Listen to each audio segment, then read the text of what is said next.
Yeah, let's see what they follow this up with here, because there has been quite a lot of focus on the Trundle very clearly, as well as, Skarner, popping up here with the Olaf. So junglers are definitely going to be a very big part in this game, and neither of those bans have actually shown themselves yet.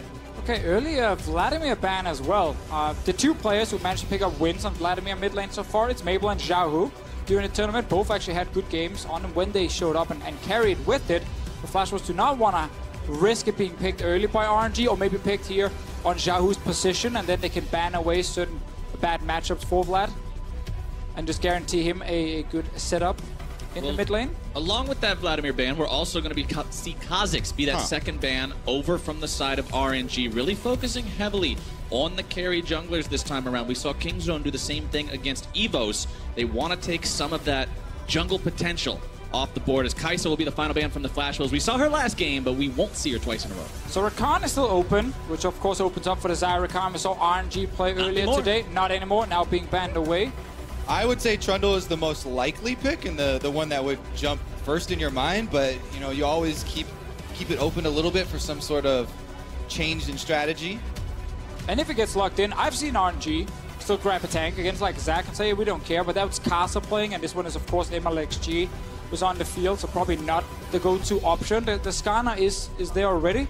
We've seen other junglers show up against Trundle, specifically like the Kindred was shown during play-ins, and we've seen the Hovered as well a few times, but most teams say we don't actually care about this Olaf versus Trundle thing. We can just trade them. They both are so good individually that the matchup itself is not too important. Yeah, we'll probably revisit why Royal would never give up, banned out the Graves, and Kha'Zix here to give over the first pick Trundle, which people have been doing anyways earlier in the tournament. Because MLXG, in the end, just getting the Olaf. Yes, this is a champion that can invade early, can get out the early pressure, but you do have to start to worry later on about Trundle, using press the attack as well as the ultimate to really shred you down. Plus, he's not just Olaf. He's Olaf with a Karma right next to him. That extra speed is going to make it so he can do his job much more effectively. But on the side of FlashWolves, they're going to answer with some long-range and rather elusive carries with the Ezreal and the Zoe. Okay, of course the Karma already locked in, most likely going to the mid lane, but can still be swapped. Some teams, maybe they've prepared specific counters for Zoe. We saw Echo being played by BDD in the LCK against this specific champion. And some of these like different assassin picks can actually work well against her, but you can also just pluck the Karma in mid lane and be happy with that. Yeah, and early picking Zoe like that also kind of blocks out Ryze and Azir, those ones that don't like to get hit with the big burst damage and poke. There's the Kog'Maw though, which is something that Uzi has had, I feel like, a higher priority than a lot of the other AD carries here, and really demonstrated why that is true and shown the success already. I mean, when we got to see RNG play versus Fnatic on day one, it was back and forth, and then Uzi with God's own living artillery just ends the game by finding them out and then applying the damage once the team fight rolled through. He knows how to play this champion, and just as importantly, his team knows how to funnel him the resources to be most effective. Did they not ban anything? Yeah. That may very well be the case. Didn't ban anything. That's probably why we're pulling out here. Yeah, typically means that something went wrong in the pick and ban phase. Another thing though about this Kog'Maw pick for Uzi that I think is very important is, of course, Rage Blade first item. And then because of very long range damage coming with the W applied, it's actually fairly safe to have him sitting in mid lane once you set up the 1-3-1 after laning phase, and you poke very effective very quickly against the enemy AD carry, and it just buys a lot of time for the side lanes to push in. Update on the delay that we're having right now. FlashWolves apparently wanted to lock in Morgana as the ban there, but for some reason or another they were not able to do so, so that's being investigated and looked into right now. We'll see how that eventually plays out as we wait to get back into the lobby here again. But Morgana does seem like one of the kinds of champions you would want to keep away from your opponents, especially when they've already got the Kog'Maw and the Karma, preventing that sort of a Juggermaw lineup that just all focuses around protecting Uzi can be one of the ways to shut down this team that has just such an incredible player on that role. And one of the best forms of protection actually is adding speed to the team. Olaf synergizes very well with the speed that Karma can provide, but also Uzi on this Kog'Maw can utilize that to get around these Trundle pillars, dodge the Zoe bubbles, kind of the only super scary thing so far that FlashWolves have locked in. We work our way now back into where we were in Champion Select, I believe. Bans are going through just the same. Picks should come through just the same here as well, up until the point that the ban was going to come through in, at which point Flash Wolves can hopefully lock in what they were aiming to, and we will proceed through the rest of Champion Select. Be up to that in just a moment here as you see the players just patiently waiting here on stage, ready to get back into this one. Don't want to lose too much of that momentum they were working towards, as it looks like the Morgana was actually... Okay, so the error apparently was that Morgana was supposed to be picked by RNG? Yeah, so they wanted apparently to lock in the Morgana instead of the Cogmore on their side, and didn't manage to do it for whatever reason, and then instead ended up pulling out of the Champ Select. A little bit of confusion, but they now have two champions that can both go mid lane, could also go support, and funny enough, both champions can protect Uzi. it is a really good point, too, because Xiaohu did just play the Morgana in mid lane in the LPL playoffs. So this is even more viability, even though most people assume that she would be going support. And the thing is, though, when you have that kind of an error, when the Kog'Maw is shown last time around, now your opponents know, oh, I see what the plan was, and you can see that instantly coming through. First ban in Phase 2 from the Flash Wolves, Kog'Maw. You know what I would like to see then from Uzi? What? I'd like to see the Varus pick. I absolutely love it right now. I think you have insane CC setup if you put it with the Morgana in the bot lane. Israel can't really touch him that easily in the laning phase, and you can still get rage played. You can still control the mid lane once you get out of lane and you play the 1-3-1, and you can use it to force engages on these poke champions like Zoe and Ezreal. Yeah, and even corral the front line. Like, you can hold down a Trundle very easily. Trundle, one of the only weaknesses that he has is that he doesn't have a dash, like most professional jungle champions, to get himself out of bad situations. So if you do have more of these forms of crowd control, you can keep him at arm's length and punish him a lot more sometimes. There is also Vayne. I just want to mention it. When you see an Ezreal on the other side and there's a lot of protection, but sadly, it is Tristana learning from Reckless. Still some hyper carry potential over there on the side of RNG, and I like their bans in Phase 2.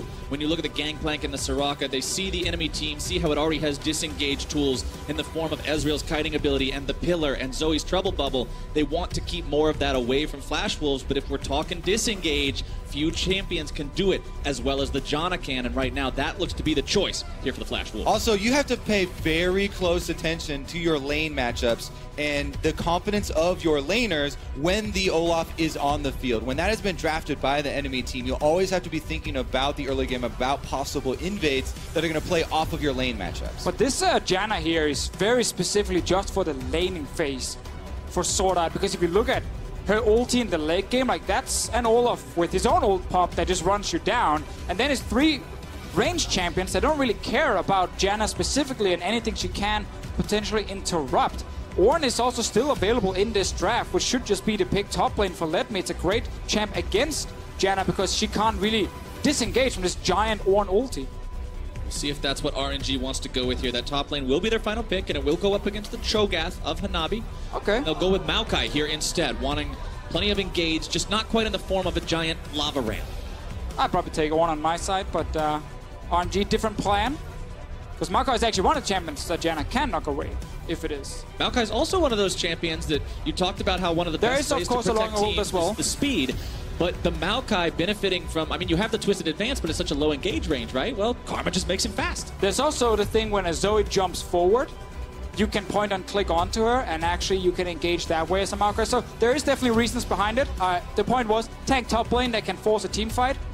The big Maokai ulti can also help there. Yeah, I think that's the key there. You mentioned early on when the carries were picked very early with the Ezreal as well as the Zoe. Those are two kind of tricky carries to nail down, but Maokai is basically the most reliable frontline tank that you're going to have with the point and click, and the giant area will be covered by the ult. So there's very, very strong late game team fight from Uzi on Tristana. Like, you don't pick that to dominate in the mid game. It is, crit build. It takes 3 items before you really start becoming the huge carry on your team. And he has double protection. It's Morgana support for Ming. It's Xiaohu and Karma at the mid lane, and then of course the front line with just a massive Maokai. So this should be one of the games with some big, big team fights from RNG. Yeah, and even if you're mentioning the lane phase, with Tristana and the little bit of extra damage added to Rocket Jump, there's a Morgana in this lane, and Sword Art on Janna down there with Betty. He's going to have to be careful about the positioning because there is a possibility of all-ins if one of those bindings does land. There's an Ignite on the Morgana. Tristan is very good at following up on those. And again, Olaf, early game presence is definitely a key. So there's a possibility of RNG trying to force on them, kill the Janna. One of the biggest things about those supports, why a lot of people, we haven't seen them, is because you gank them, you kill them, then you can try and snowball. But of course, if nothing happens down there, then the Janna can be extremely useful against things like Morgana because her Black Shield, well, it only blocks the magic damage. Janna's Shield, of course, can block everything and add even more DPS for Betty specifically. Uzi will have to just hide behind the minions and avoid any sort of skill shots landing onto him. Let's see what happens here. They're sneaking into the brush from the bottom side. Interesting opening strategy coming out here from the Flash Wolves, seeing if they can maybe find anything cheeky to do in that bottom lane, but they won't run into anyone from RNG here just yet. The ward placed down by Flash Wolves at the corner of their own Wraith Pit. We'll see exactly what Xiaohu's doing around here, walking back and forth, seeing maybe if they want to lay down some deeper vision as Maple just works his way back. Yeah, you're always going to want to invade when you're the Olaf team here, facing the Trundle. Try and take over the early route priority. And they're going to go down to the red side here of Flash Wolves. Looks like he's going to make his choice between the Raptor camp start here. Binding could still land, by the way. Yeah, there are 4 members in here. Now Xiaohu going back to his lane, but rest of RNG invading. Ward coming down to see what's going on. And meanwhile, topside Mujin is just starting blue buff. Doesn't want to deal with any shenanigans down here, and Betty gets a bit of poker. Again, though, if you split the map, RNG, whoa, a lot of damage taken here by MLXG. That's going to make him have a lot more attack speed. But if their speed, baby. Yeah, exactly. It's fine. You're just helping me attack quicker. Ooh, that's really good. Yeah, if you split the map like this, then bot, well, they're actually continuing here. Looking to go for this if they can. The binding not going to find its way on to Betty, as a lot of damage will come down onto MLXG as he walks away. Yeah, that's so much time wasted for MLXG. Yeah. Their ward was placed there to just see him sitting in trap bush and walk down with the rest of RNG. A lot of extra poke coming in from Betty's side, and you've seen now Mujin already taking away a bunch of camps in the top lane. Yeah, I thought it was going to be a much simpler map split there from RNG, where they start to counter jungle all of the red quadrant, and then he transitions over to his blue side, thus meaning that Trundle would be sequestered up on the top side of the map for the entirety of the early game. There wouldn't be anything down there for him to farm. However, MLXG, with an extremely inefficient backtracking route here, takes the red, runs down bottom. Oh, they got level 2, they can all in.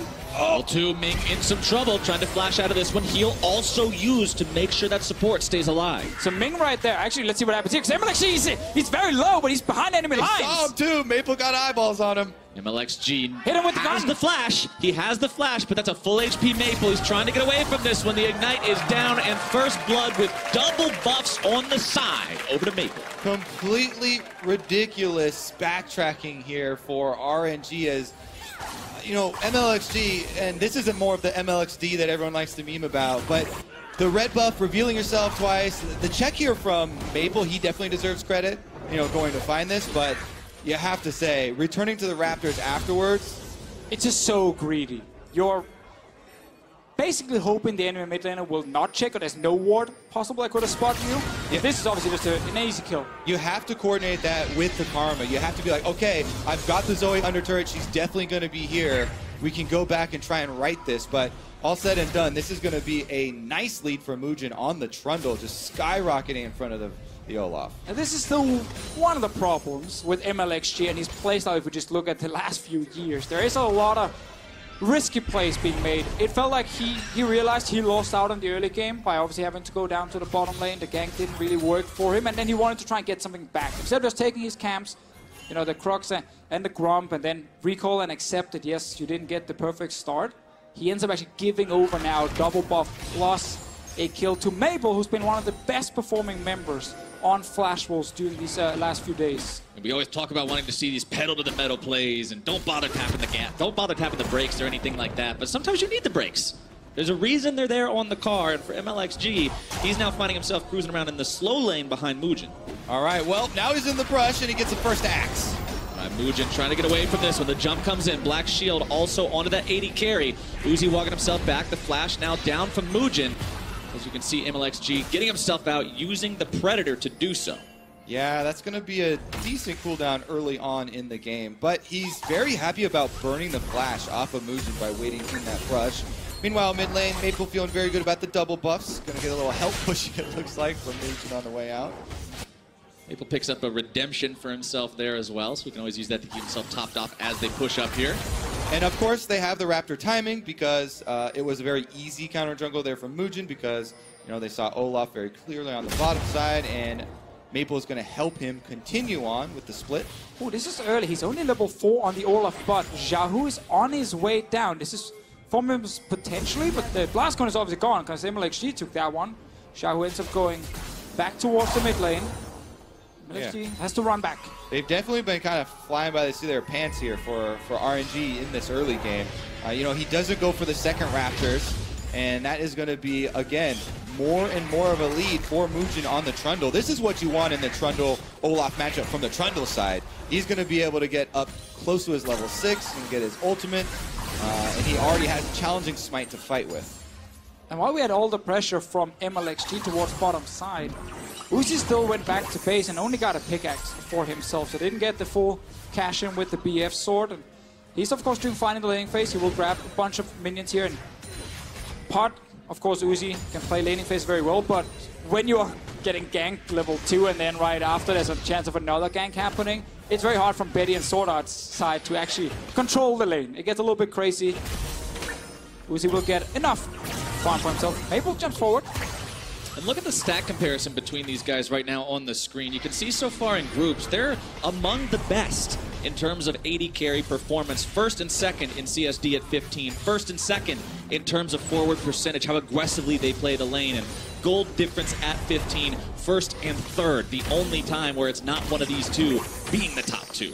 And the worst part, if you're sitting number 1 and number 2 in CSD at 15, it's going to get ruined for one of you, sadly. Or maybe both, if there's actually no change at all. Your numbers will drop down a little bit, but you're on the bot lane. It's Uzi and Ming trying to once again push in. I'm so curious what's going to happen on the second red spawn here, because Mugen has the timer, because they split the map. MLG's trying to grab it before he gets there, but again, he's down a level. So dangerous to be in this spot if you're MLXG, especially with the Zoe coming up. The Sleepy Trouble Bubble could spell your demise without the Ragnarok to get you away from the CC. Redemption being called down there as the red buff is chomped away, and Flash Wolves do a good job securing the second. Very good setup here. Hanabi pushed in top. He moved down first. In case a fight would happen, he's there with the feast. Secure the red buff. RNG are looking towards something on bottom side, but it's just going to be MLXG starting the blue. Flash Wolves feeling control still. And honestly, they are. They're 1,500 gold up. They've got the only kill so far in the game. No objectives, turret or neutral objectives taken yet.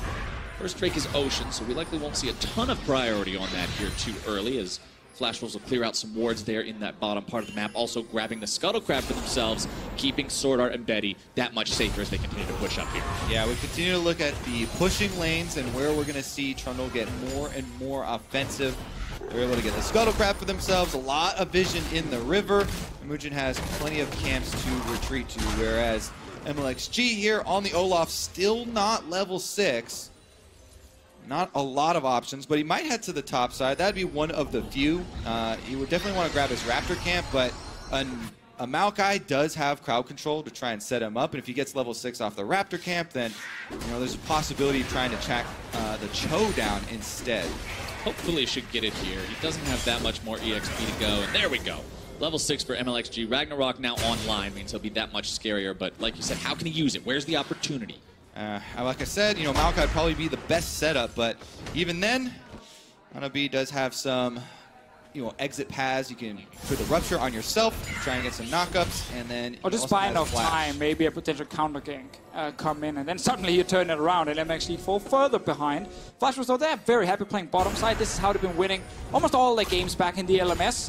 Betty has been performing very well during this tournament, and of course back in the LMS as well, where he's considered the best AD carry now. Both junglers hanging around this bottom side of the map. RNG did spot Mugen out on a ward, so MLXG wanted to make sure he was in position for that. Sleepy Trouble Bubble finds its way onto that Karma. Pillar comes down, Ignite goes through, Xiaohu with the fast flash, getting himself away in time, but still loses quite a lot of health. Yeah, and mid priority, because you chunked him out, means everything. That means that Flash Wolves get to take control of Dragon. They move first down here, and looks to use the Blast Cone, though, and he's looking to take advantage. Xiaohu's TP is ready in case MLXG is forcing some sort of fight down here. He can instant join on the Karma for now. He doesn't have vision on the health of the dragon. He will check. He will find Mujin in there. Mujin rather low on mana right now. Throws down the pillar, wanting to get himself away. He still taking the dragon. The smooth criminal getting himself back into the pit, but he's dunked before he can do anything about the Drake. MLXG waiting for the smite, doesn't have it, so Maple takes the Drake. Yeah, he used his smite there on the chase of the Trundle, so Mujin thought to go back into the pit. We're still fighting though. Uzi taking damage. Uzi getting himself over the wall with the rocket jump. Doesn't have much to worry about right now.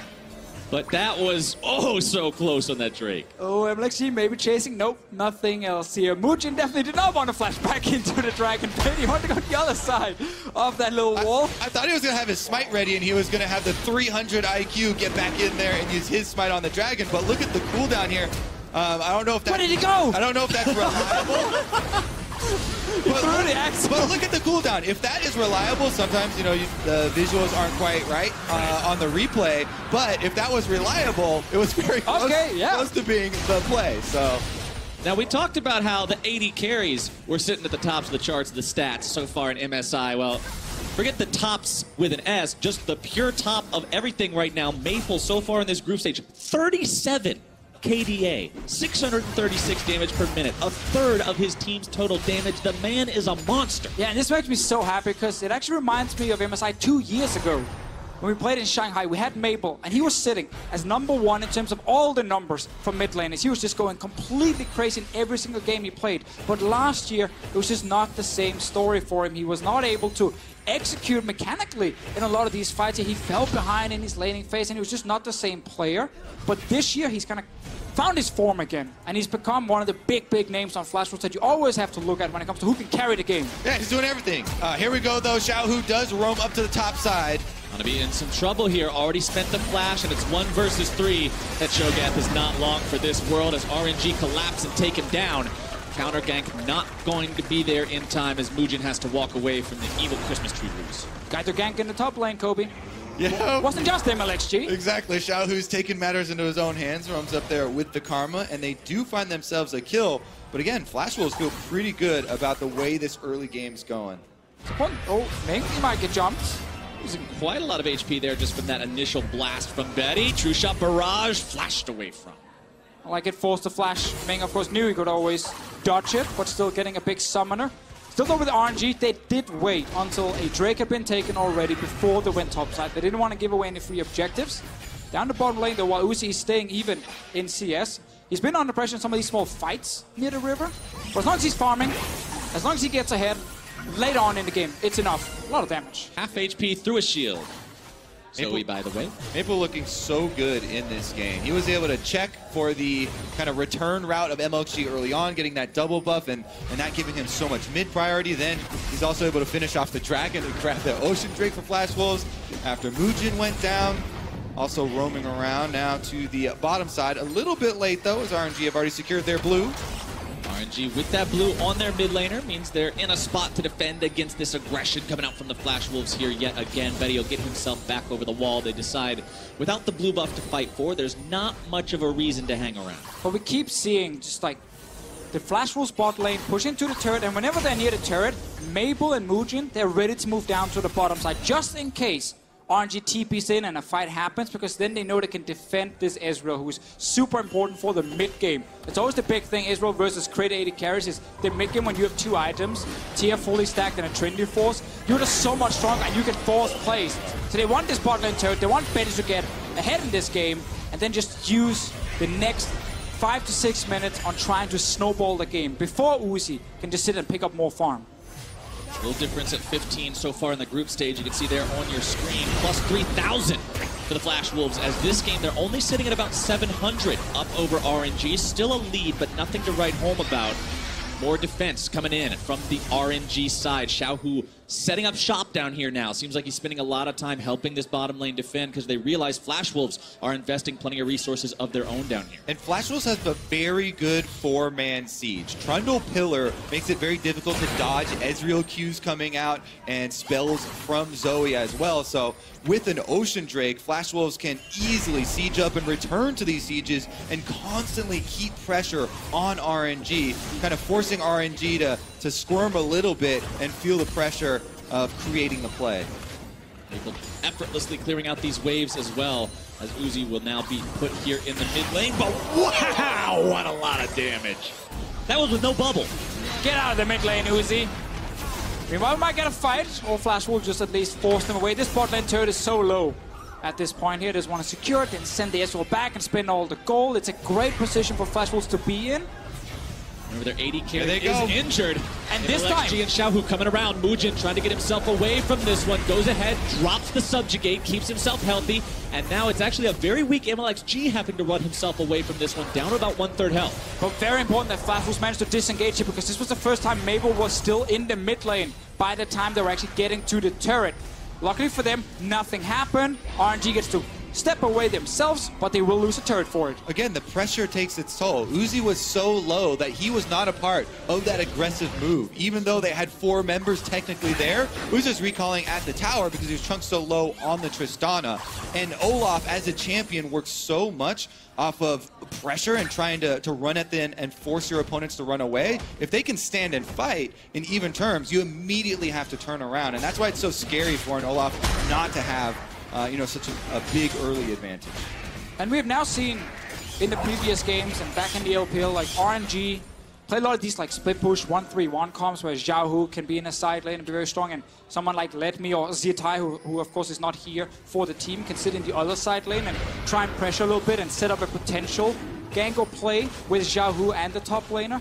But that's going to be very hard in this game. Like, it's a Maokai who's not going to bring a lot of damage, and then it's a Karma coming up there. It doesn't really function for RNG then, so it's going to have to be them just grouping as 5 as much as possible and protecting Uzi no matter what. But before that really is going to be effective, then this Tristana needs more items, and that's going to slow down the game a lot for RNG. And I want to harken back to what we mentioned earlier, talking about the CSD at 15 numbers, how when you have the best 2 going against each other, somebody's is going to be ruined.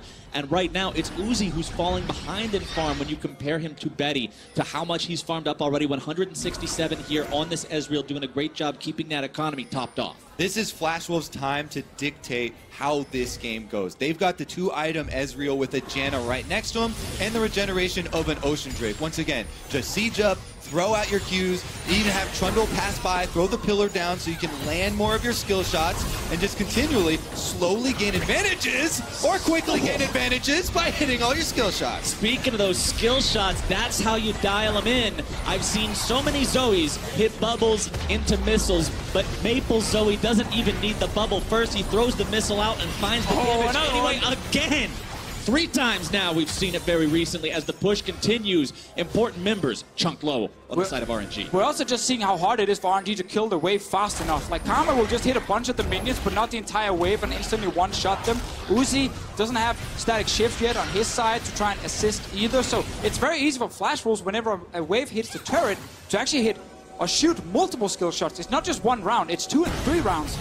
Yeah, it's been quite a while since, team compositions that revolve around sieging and poke were so popular and so effective, but especially because they, got that early start. Definitely something gained by Flash Wolves. Here, though, something gained by RNG as MLXG tries to run to get themselves an Ocean Drake to match. And to grab a little bit of that sustain to keep them in a safer spot against some of the poke coming through, but the bubble and the barrage will not find their way onto the Drake in time. RNG get themselves that, but they're still down 3,500 gold 19 minutes into the game. That is no small amount. Yeah, a lot of that, again, is because of the extra turrets here. Flash Wolves have been able to get. They got the bonus gold on the first one. Number 2 in mid lane already knocked down, and they can continue to keep up that pressure, try and move in your ward line a little bit. We talked earlier about how it was important that Flash was in the mid game, really started getting down turrets and actually being able to get more control of the map. Makes it harder for Uzi and the rest of RNG to safely pick up farm, because there's always a bubble flying over the wall, potentially landing and killing you. So now with them killing those 2 turrets, they have the Rift Hill. They can easily get the top lane turret as well, because they have a far superior AD carry. at this point in the game, and a lot more damage from Mabel. It then sets up very nicely for that Baron, which is spawning soon, with the Cho'Gath Feast on your side as well, and a Trundle who can sit and tank it. So they have so many tools to just in the next few minutes take all the outer turrets and then actually start playing around Baron itself and probably secure it very early. Yeah, you can already see RNG getting a little bit antsy, some wards going down around the Baron because they know the threat is so real of Flash Wolves taking it either with Cho'Gath or just sitting around and using the Fog War to draw them to this dangerous area where bubbles are flying at you and all the skill shots start to come out. And I like what we're seeing right now from Flash Wolves. They know they're ahead. They know they're in that driver's seat, so they're pushing up into enemy territory. All these wards going down, just looking to utilize the power of those bubbles over the wall that you were talking about that make picks so easy. We get that quick burst build as well from Mabel. Luden's Echo, and then he's going to get a Lich Bane, so when he jumps over and also gets to just auto onto a target, like it's so much damage so quickly, it's going to be really hard for RNG to actually avoid getting poked down. And the moment you get poked low, either will die immediately after or you're forced back to base, and then the Baron is suddenly an option. Now it's going to be that top lane turret with the Rift Hell, as we just talked about, and it's all of Flash Wolves members here. Shelly summoned up. The banner minion will try to defend for now, but it will be taken down. There comes the smite. Muujin's got no patience for this as the Flash Wolves move on to the tier 1 turret. They get it with the help of the Herald, and it looks like they'll just decide to back away after that one. Turret goes down. That's all she wrote. Yeah, attempt at a counterplay here from RNG in the mid lane, but teleport was used by Maple, and Betty's here fighting. Betty taken pretty low on that one. Maple continuing to follow up on this. Does go for the Sleepy Trouble Bubble, but Black Shield onto Uzi's going to make sure that does not succeed. Maple continues looking for some damage, takes some of his own instead. Enchanted Inner Flame going to make sure of that as the push will still keep going topside until Let Me moves into place to stop. Life sucks for Let Me. He can't push a lane properly. He just wants to push it out and then go join his team to actually help them if they need to force any sort of engage around a Baron or if Flash Wolves are currently sieging. But for now, at least he gets a bit of time. It is Flash Wolves been on the map for quite a while, been making plays, securing top tier. They need to go back, spend all the gold, kind of reset the whole thing, but they are still in full control on this side. Uzi still not sitting on IH. Uzi not where he wants to be as the man who all so often ends up being the one that the rest of the team's hopes and dreams are on the back of. This is the carry. This is the guy the composition is built around. This is the one that they're just waiting for him to come online while their opponents, you can see, look at the itemization of Betty. You've got the Muramana completely built and transformed. The second tier is stacking, and although you mentioned earlier, Deficio, Ezreal, so strong when he has the couple of items. Once he has the Muramana and the Trinity Force, the mid-game normally being his spike, the double tier build enables that champion to transition so well into a late-game damage dealer. Yeah, Flash Wolves aren't really feeling the clock quite yet because they have been able to keep the CS away from Uzi. This is by far, the lowest CS that he has had per minute, especially here at MSI, under even the 10-minute or the 10 per minute mark that we usually associate with kind of the standard. And I love the fact that 10 per minute is normally the old really standard, good. Actually. It's really good if you look at it in an objective case. Like, you're never going to see that in any of your solo queue games, and sometimes even in pro play you don't see it. But for Uzi, it's just like, wow, only 10 per minute. That's really low compared to what you normally get from this guy.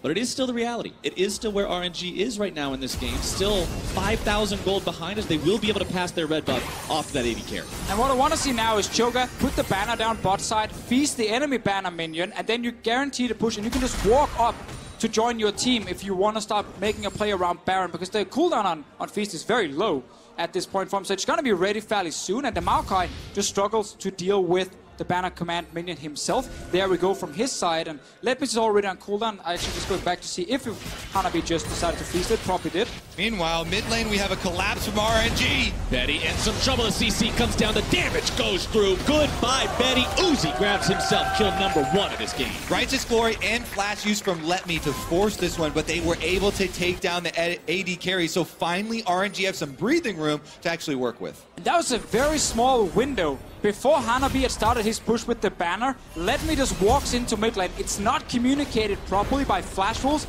and then suddenly, despite it being an Ezreal with Flash, they actually managed to surprise it. That's where the Maokai pick, of course, can be extremely valuable. But that little window should have been communicated by Flash Wolves, and it should not have allowed RNG to get a kill. Yeah, the reliability that we kind of talked about in Champ Select of Maokai and the hard engage point and click is on demonstration right there in the mid lane. With the TP though, Flash Wolves can still go to Baron and at least force Let Me to react. If you can get him to TP over and you then disengage, that's a TP gone and your Cho'Gath gets full control of the bottom side, and RNG, they will start struggling a bit, have to put Xiaohu suddenly to defend, but Flash Wolves are slowing down again on their side. It is only 24 minutes in, so we can't really blame them just yet. Well, I actually... There we go, I like this. I would have, you know, taken up the Infernal Drake really quickly first, but they are burning the Baron right now, trying to force a check from RNG. It's a rather slow burn. Baron's health not going down anytime soon. Flash Wolves wisely not popping those wards. They're making sure that they're getting as much as they can out of this. The control ward over the wall now going to be teleported onto. Flash Wolves should be forced away. Baron to about half HP, but the TP is canceled. And this is exactly what they wanted.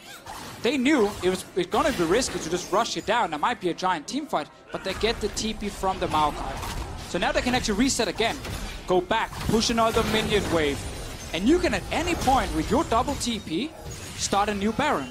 Xiaohu, if he's not the one defending bot side, then Let Me's never going to move in time, and you're going to be 5v4. Even before that, they're going to be able to get a lot of damage on this turret. Their banner is ready and already firing, so they get turret gold after that as well. 4 turrets to 1 now for the Flash Wolves, dominating in the objective game over RNG, taking more map control as they go. That just opens up more and more avenues for them to get into the enemy jungle, set down those wards, and be that much more mindful of what RNG's next step is going to be. And in addition, Maple found another teleport in the balloon minion, I believe, there, or actually got it out of the other one. And he was able to use Let Me's get down to the bottom side. Here we go. They're coming back. Now they say, all right, Maokai can't TP into this. He's pretty far away. We're going to start the Baron up yet again, but they'll back off. Oh, and this is where you sometimes from pro teams, you see a bit of impatience. They can actually just go back, set the entire map up again with all control on bottom side from the Cho'Gath, wait 1 or 2 minutes, and then go back to this Baron. But because they see RNG at the Infernal Drake, they're like, let's rush it. They might all 5 be at the Drake. They just don't have the damage to kill it fast enough to actually do that, and they end up now giving over a Drake to RNG. And RNG gets a bit more time where Let Me's TP will now fairly soon be ready again. RNG makes the best out of the situation, getting that extra damage for Uzi, who we were talking earlier about how, oh, he doesn't even have the Infinity Edge yet. He's fallen a little bit behind, but you're at that 3-item spike on Tristana. You're at that point we always reference where your damage becomes a legitimate team fight threat. All right, will they be able to pull that to victory, though? Because it's still going to be so difficult for them.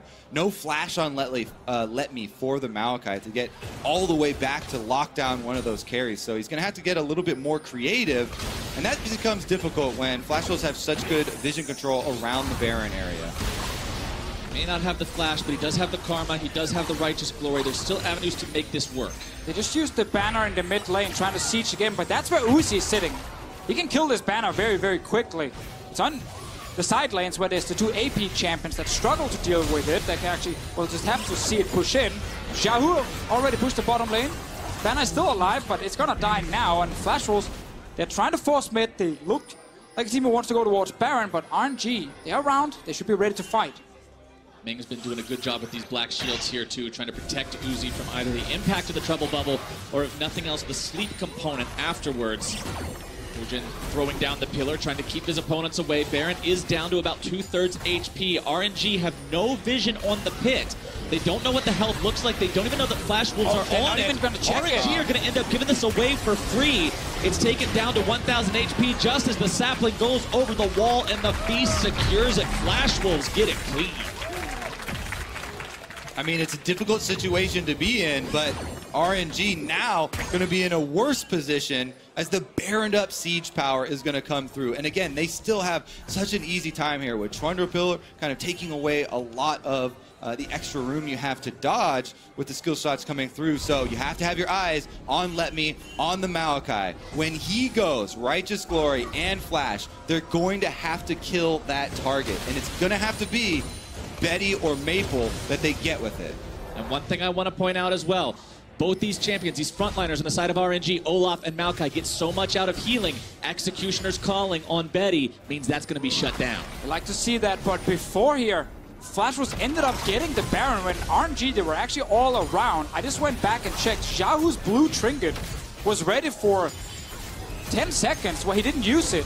And then he decided to use it much, much later, just when the Baron died. And RNG just ended up not respecting the fact that Flash could have started a 2 to 3-man Baron, and they maybe got a little bit too scared of Zoe. So that suddenly is a huge play for the Flash Wolves. Yeah, again, it's such a difficult situation to be in, but now what do you do? Because the Baron up siege is going to take effect. Zoe still can throw bubbles here. We'll see how much the mistake cost them. It's already going to be a tier 2 that drops right now. Turret destroyed by the side of Flash Wolves makes that total a number 5.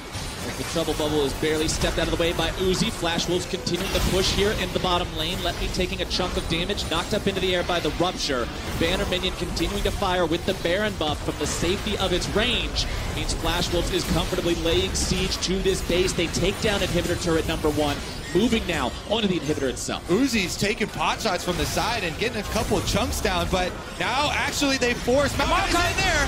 Hanabi trying to get himself away, let me into the back line, but he's all alone. He's isolated, having to flash out. He can't quite do what he wants to do. Instead, get taken down.